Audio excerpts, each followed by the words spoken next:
হে বন্ধু, তুমি যত কাজ করো, রিক্সা চালাও, সিএনজি চালাও, ক্ষেতের মধ্যে কাজ করো, মিল ফ্যাক্টরিতে কাজ করো, হে মা, ওই কাঠ মিস্ত্রির স্ত্রীর জিন্দেগি শোনো।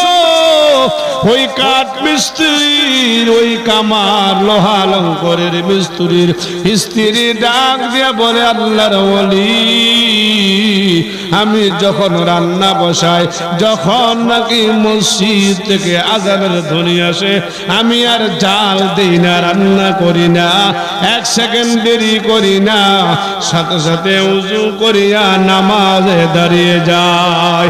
আল্লাহু আকবার, আল্লাহু আকবার। বন্ধুরে, উম্মতে মুহাম্মাদের নামাজের দাম বেশি না কম? আরো জোরে বলেন, বেশি না কম? হে দোস্ত, তুমি যদি 5 ওয়াক্ত নামাজ ঠিক মতো পড়তে পারো, দৈনিক 5 ওয়াক্ত নামাজের ভিতরে আল্লাহু আকবার শব্দটি 300 বার বলা হয়, সুবহানাল্লাহ।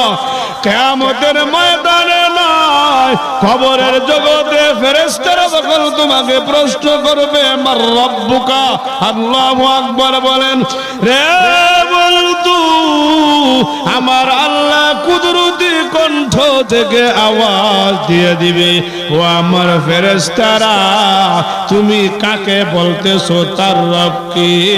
হে ফেরেশতারা, জানিয়ে রাখো, দুনিয়ার জিন্দেগিতে আমার এই বান্দা, আমার এই বান্দি 5 ওয়াক্ত নামাজের মধ্যে দৈনিক 300 বার বলেছে আল্লাহু আকবার, তার রব আল্লাহ।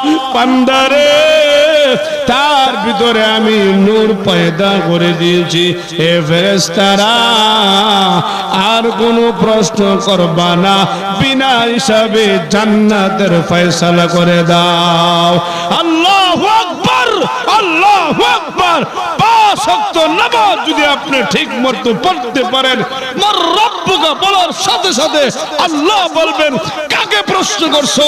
এই লোকটা তো দুনিয়ার জমিনে প্রতিদিন 5 ওয়াক্ত নামাজের মাধ্যমে সে বলেছে আল্লাহু আকবার, আল্লাহু আকবার 300 বার বলেছে, তার রব আমি আল্লাহ। আর কোনো প্রশ্ন নয়, বিনা হিসেবে জান্নাতের ফয়সালা করে দাও। ও দোস্ত বুজুর্গ, উম্মতে মুহাম্মাদীর নামাজের দাম এত বেশি।